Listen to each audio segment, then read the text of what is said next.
on West. West is a nuisance. I'm wondering what mechanisms or interventions you intend to employ to address the menace of West, so that we convert it from being a nuisance to a resource. Recycle, reuse, produce, regenerate energy, name it, because it is a real issue. Outline for us those interventions that you will employ. Secondly, I want to pick it from the question that was asked by Honorable Mbui on corruption. You've said yourself, corruption is killing our country. And I remember when we interviewed you on your first nomination, we still raised this issue of corruption in recruitment of officers to KDF. And you promised us here that you're going to deliver. But Honorable Duale, I put it to you that you disappointed the country. During that time, the amount that was being paid was between 300 to 400. But during your time, you presided over an increase from now for 300 to 400 to 700 to 1 million. And as representatives of the people, our constituents report this to us. At some point, even efforts to reach you were not fruitful. You could not pick our calls. So now, my question is, why should we trust you? Why should we believe you? Why should we believe that you are not going to transfer this corruption to the Ministry of Environment? Because even there's recruitment of forest wardens. You need to assure Kenyans that you will do something when you get to the Ministry of Environment. Lastly, Honorable Chairman. You've asked two. On deforestation. Okay. There's a lot of felling of trees, even in public forests. We are saying, let us plant trees. Let us plant. But what are we doing about deforestation? Can I ask the last one that have been requested by the public? Go ahead. A member of the public has asked me to ask Honorable Duale, what is your connection with the Juja International Abattoir in Murima in Juja? It has environmental wastage. I don't know what that means. Probably you can give your thoughts on that. Thank you. Let me start with something Murima Juja. Maybe the people who I sell my fattened bulls take to many slaughterhouse. If they buy and take it to our slaughterhouse, that is the only relationship I have. I don't own slaughterhouse. I sell to Farmers Choice. I sell to Kenya Meat Commission. I am a very serious livestock keeper. And I do what we call feedlot. Two, so ask that person, maybe he's looking for another Duale. Let me answer about recruitment. I refuse to pick your call and many other people's calls because of corruption. It's because of the corruption.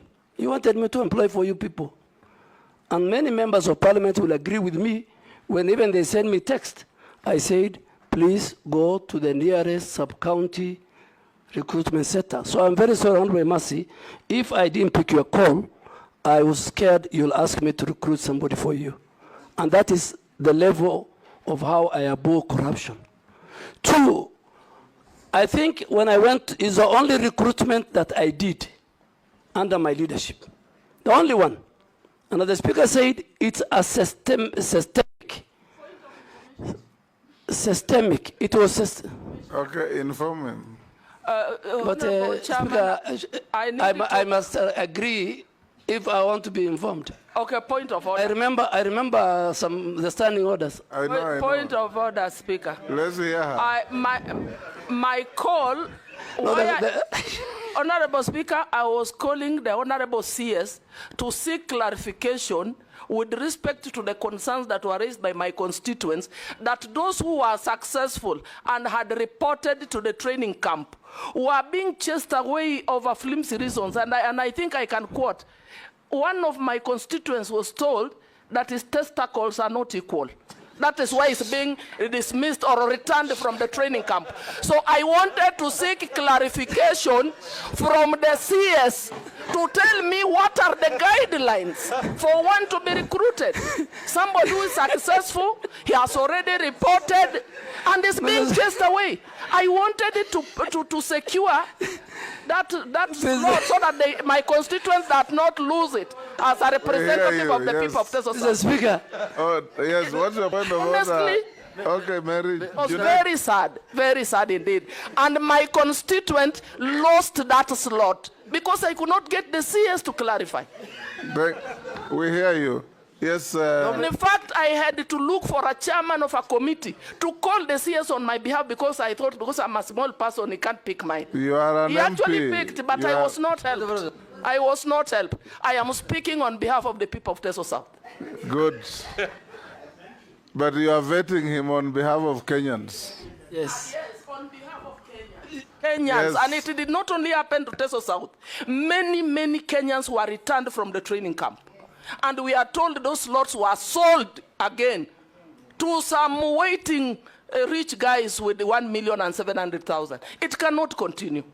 And we made it very clear to the CS nominee for defense that it should not repeat itself next time. Yes, Junet. Mr. Speaker, I want to sympathize with my colleague. And that issue has been rampant, people complaining. But the only thing I'm wondering with is if the CS of defense by then could do measurement of testicles. It's what I don't know. That's what I don't know.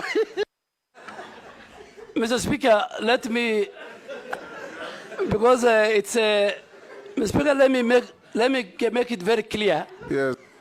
that the grounds given for the rejection of that recruit from Teso South is valid. Next year, if such a person comes, he will not be recruited into the Kenya Defense Force. Mr. Speaker, Kenya Defense Forces recruitment is different from the recruitment of the police. When people go are recruited at the sub-counties and they come, a very serious medical checks takes place. A number of people are sent because of medical ailments. And I think the former Vice Chief Are of Defense... unequal testicles ailments? Yeah, there were people... Women can know that, Chair. Mr. Only Speaker, women can know that. if you allow me to finish, there are many. The testicle that I want to go into is one of them. There are many, and the chairman of defense will agree. They measure. Point of order. Let me finish before the point of order. Mr. Speaker, there are many colleagues. There are many leaders who sent me why their pastor has been chased.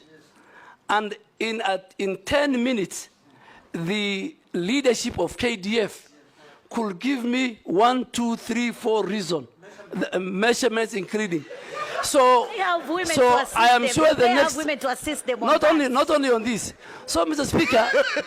Speaker, there are certain criteria. There are many, and those who leave, they are not replaced. And I think let us not discuss, with your permission, the Kenya Defense Forces in a very negative. They have a special place in that. But the chairman of defense can call the generals in camera, and you are now talking about testicles. They will tell you something about even the teeth. They will tell you many things. And some of these things is because when you go, the training of the Kenya Defense Forces is so vigorous that you don't risk to take somebody who will die in the course of the training. So don't compare it with how the police are trained. Don't compare it with how the Kenya prisoners are trained. But I am sure the information, the reasons why many, including my sister, Mheshimiwa Mary Emase. And please, going forward, if it was in camera, Mr. Speaker, I will even tell you more. But now that it's in public, I don't want to say Isula, more. what's your point of order? Point of order, Mr. Speaker. You know, the issue raised by Honorable Emase is something that is out there in the public. Many Kenyans complaining about, sometimes they think those are flimsy reasons why they are not taken. And I could understand maybe someone has squinted eyes because of shooting and, you know, flat foot, maybe because of running. I'm really wondering why, if what work testicles would really have to do with joining the disciplined forces. So I don't think we should belabor, but don't take it lightly that there are Kenyans who are raising concerns on the reasons why they are not taken to disciplined forces. Point of order. Yes, thank you Mulugara. very much, Mr. Speaker, sir. With tremendous respect to Honorable Duale. And let the army hear this. It's very important. We know the historical background of the set pieces that were given in the army recruitment, including teeth. It is there to bite bullets at a certain point in time in history. Today, they do not bite bullets. That's why you hear that saying, you will have to bite the bullet, because the Indians were refusing to do it. So you had to have teeth so that you could bite the bullet. We required tall people so that they would see enemies from a distance. Today, you don't have to do that. Because if that was the case, the Chinese and the Japanese would have a challenge. Eventually, such things became disqualified. I think the whole code needs to be revised so that we do not have human rights abuses.